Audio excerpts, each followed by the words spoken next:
Hello class 11th students. तो last topic था आपका वो हुक्स लॉ था। तो जब मैंने बोला था कि उसमें मैं अभी बेटा आपको एक्सप्लेन करवाऊंगी कि स्ट्रेस एंड स्ट्रेन क्या होता है।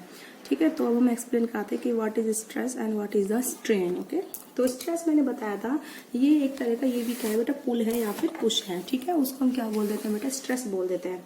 तो स्ट्रेस क्या होता है, तो देखो बेटा मैं समझाती हूँ व्हाट इज द स्ट्रेस। ये हमने क्या है, हमने ये वायर है, ठीक है, जैसे भी कोई है, इस पर हमने ये फोर्स लगाया एफ डाउनवर्ड। ठीक है, कितना एरिया है इसका, ये ए एरिया है इस वाले एरिया का, ठीक है, जो इसका बेस है। तो फोर्स पर यूनिट एरिया कितना लगा है, इसको हम क्या बोलते हैं, स्ट्रेस बोलते हैं। क्या बोलते हैं बेटा हम इसको, स्ट्रेस। ठीक है, तो इट इज मेजर एज, ठीक है, it is measure as external force, ठीक है, एक्सटर्नल फोर्स एक्टिंग पर यूनिट एरिया। तो एक्सटर्नल फोर्स कितना लग रहा है पर यूनिट एरिया, तो उसको हम क्या बोल देते हैं बेटा, स्ट्रेस। तो फोर्स अपॉन में area, it is called the stress. इसी चीज को हम क्या बोलते हैं, स्ट्रेस।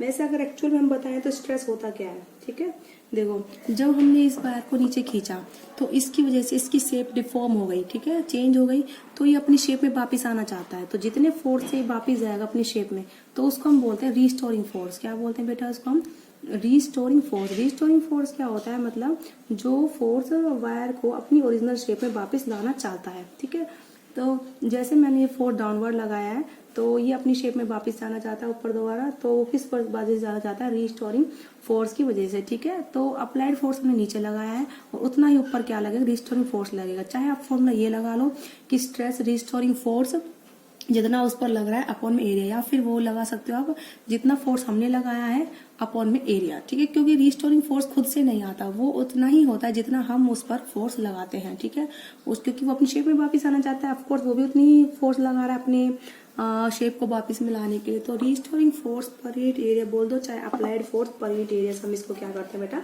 मेजर करते हैं। ठीक है, तो इसकी एसआई यूनिट क्या हो गई, फोर्स की एसआई यूनिट हो गई स्ट्रेस की, SI unit is newton per metre square, that is SI unit. ठीक है, अब उसके बाद हम बात करते हैं कि स्ट्रेन क्या होता है। ठीक है, स्ट्रेन क्या होता है, तो ये स्ट्रेस भी वैसे दो तरह के होते हैं, एक नॉर्मल स्ट्रेस और एक दूसरा होता है टेंजेंशियल स्ट्रेस। नॉर्मल स्ट्रेस क्या होता है, जो जैसे ये हमारी सरफेस है, ये इसके नॉर्मल लगा है फोर्स, तो इसको हम क्या बोलेंगे, नॉर्मल स्ट्रेस। तो जो नॉर्मल लगता है किसी भी सरफेस पे, ठीक है, तो उस फोर्स को हम क्या बोलते हैं बेटा, नॉर्मल स्ट्रेस। ठीक है, तो स्ट्रेस, तो number first, stress is of two types. कितने टाइप का होता है बेटा स्ट्रेस, टू टाइप का होता है।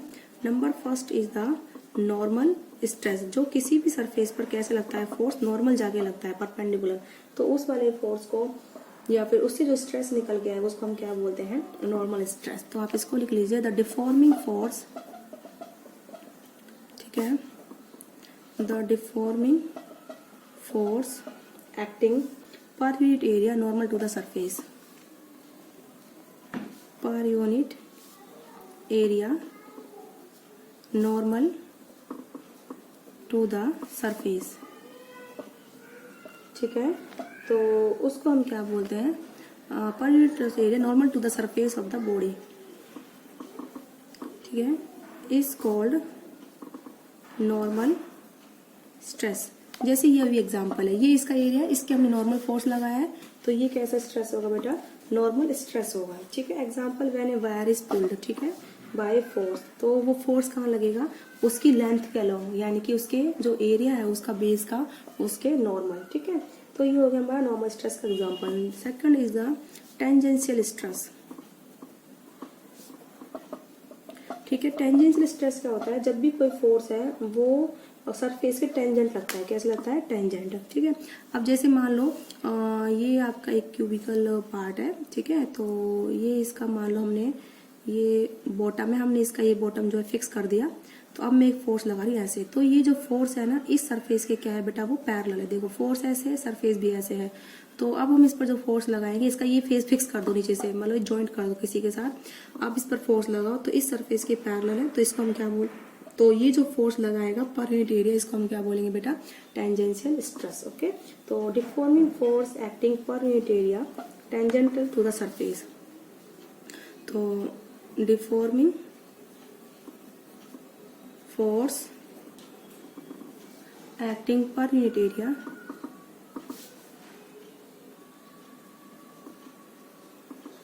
deforming force acting per unit area tangential to the surface।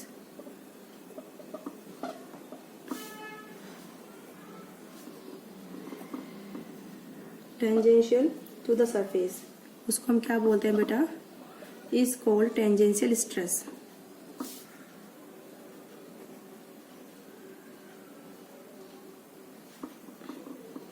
ठीक है, टेंजेंशियल स्ट्रेस बोलते हैं। एग्जाम्पल क्या है, किसी भी बॉडी का एक फेस फिक्स कर दो तो उस सरफेस के ही पैरेलल फोर्स लगाओ, तो उसको हम क्या बोलेंगे बेटा, टेंजेंशियल फोर्स या फिर टेंजेंशियल स्ट्रेस। ओके, नाउ अब हम आते हैं बेटा स्ट्रेन पर। नेक्स्ट टॉपिक हमारा क्या है बेटा, स्ट्रेन।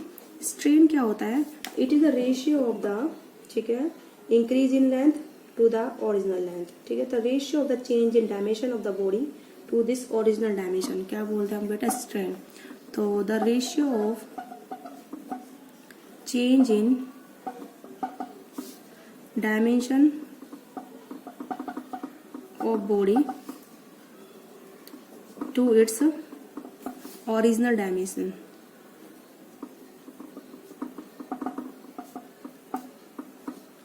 is called strain। देखो ये डायमेंशन वर्ड हमने क्यों यूज करा है, डायमेंशनल वर्ड इसलिए यूज करा है क्योंकि जो अगर किसी वायर को हमने खींचा है तो उसकी लेंथ में चेंज होगा, किसी अगर हमने एरिया को एलोंगेट करा है तो उसके एरिया में चेंज होगा, और अगर उसकी वॉल्यूम में इंक्रीमेंट हुआ है तो उसका वॉल्यूम में चेंज होगा। तो डायमेंशन बदलते जाएंगे। लीनियर बॉडी के लिए एक डायमेंशन होगा, सरफेस की बॉडी जो सरफेशियल बॉडी होगी तो उसके 2 डायमेंशन होंगे, और जो वॉल्यूमेट्रिक बॉडी होगी तो उसके 3 डायमेंशन होंगे।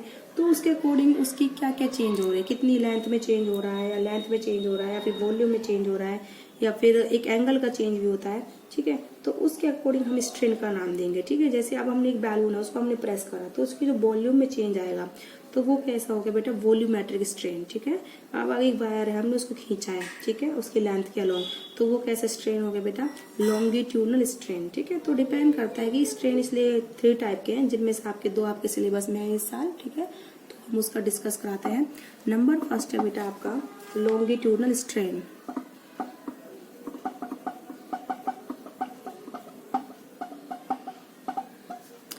ठीक है, तो लॉन्गिट्यूडनल स्ट्रेन क्या होता है बेटा, कि मैंने अभी बताया है, तो it is the defined as increase in length to original length. ठीक है, it is the ratio of change in length to its original length. ठीक है, उसको हम क्या बोलते हैं, लॉन्गिट्यूडनल स्ट्रेन। ठीक है, जैसे ये अभी मैंने बताया था, ये एक इसकी ये कोई रबड़ है, इसकी लेंथ L है, मतलब लॉन्गिट्यूडनल बॉडी है, मींस लेंथ कोई वायर है। अब जब हमने इस पर फोर्स लगाया तो इसकी लेंथ में ये इंक्रीमेंट हो गया। ठीक है, तो ये इसकी लेंथ हो गई, अब ये इंक्रीमेंट कितना हो गया बेटा, डेल्टा L। तो ये पूरी हो जाएगी L प्लस में डेल्टा L। ठीक है, तो जब हमने क्या लगाया बेटा, फोर्स अप्लाई करा है तब, तो इंक्रीज इन लेंथ कितना हुआ, डेल्टा L, ओरिजिनल लेंथ कितनी है L, तो इसी को हम क्या बोलते हैं, लॉन्गिट्यूडनल स्ट्रेन। क्या बोलते हैं बेटा हम इस चीज को, तो लॉन्गिट्यूडनल स्ट्रेन, इस चीज को हम बोलते हैं longitudinal strain. Increase change in length upon में ओरिजिनल लेंथ। ठीक है, तो अब उसके बाद आता है वॉल्यूमेट्रिक स्ट्रेन। किसका आधा बेटा एग्जांपल हमारा, नेक्स्ट सेकंड टाइप है हमारा वॉल्यूमेट्रिक स्ट्रेन। इसी तो second type is the volumetric strain. ठीक है, it is the ratio of change in volume to the original volume. ठीक है, तो it is ratio of change in volume to its original volume। ठीक है, तो उसको हम क्या बोलते हैं बेटा, वॉल्यूमेट्रिक स्ट्रेन। ठीक है, मान लो चेंज हमने फोर्स लगाया तो उसकी वॉल्यूम कितनी घट गई या बढ़ गई जो भी है, डेल्टा वी, ओरिजिनल वॉल्यूम कितनी थी वी, तो इसको हम क्या बोलते हैं बेटा, वॉल्यूमेट्रिक स्ट्रेन। इसी चीज को हम बोलते हैं वॉल्यूमेट्रिक स्ट्रेन। तो इट इज डायमेंशनल लेस। कैसा होता है बेटा ये, it is dimensionless and unitless, क्योंकि volume upon volume unit cut जाएगी दोनों की, डायमेंशन भी उसके नहीं होंगे। ठीक है, this is called the volumetric strain. Okay बेटा, नाउ हम स्टार्ट करेंगे यंग्स मॉडुलस। क्या स्टार्ट करेंगे बेटा, हम अपना नेक्स्ट टॉपिक स्टार्ट करेंगे यंग्स मॉडुलस। ठीक है,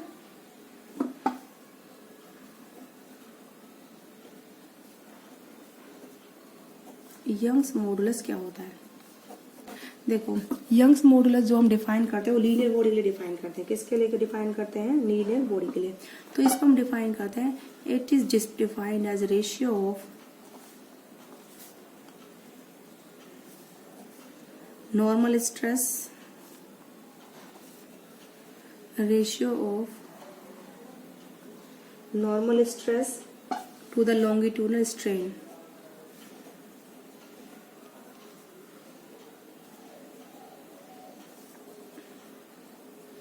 ratio of normal stress to the longitudinal strain, इसको वाई से डिनोट करते हैं।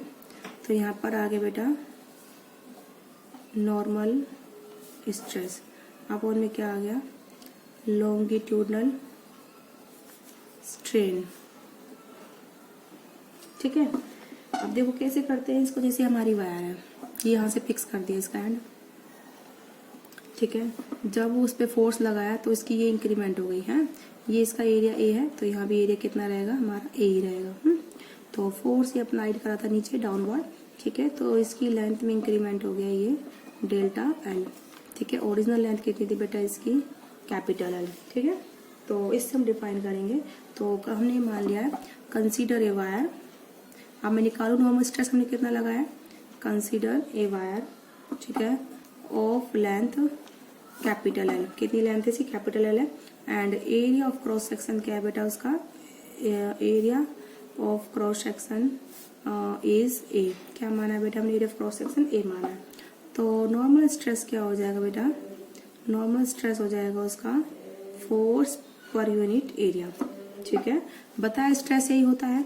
अब उसके बाद आता है ये एक वन डायमेंशनल बॉडी है, तो इसमें क्या होगा, लॉन्गिट्यूडनल स्ट्रेन काउंट होगा। ठीक है, लॉन्गिट्यूडनल स्ट्रेन होगा इंक्रीज इन लेंथ अपॉन में ओरिजिनल लेंथ, या फिर चेंज इन लेंथ अपॉन में ओरिजिनल लेंथ। तो यंग्स मॉडुलस अब लिख दीजिए, नॉर्मल स्ट्रेस तो हो गया force upon area, longitudinal strain हो गया डेल्टा एल अपॉन में एल, तो एफ अपॉन में ए, तो डेल्टा एल अपॉन में एल। ठीक है, this is called the Young's modulus. तो एरिया कितना है इसका बेटा, अगर इसकी रेडियस आर है, रेडियस अगर कितनी इस वायर की आर है, तो एरिया हो जाएगा बेटा pi r square into delta L upon में L. This is the Young's modulus. Okay बेटा, आप इसकी ऐसा यूनिट निकाल सकते हो।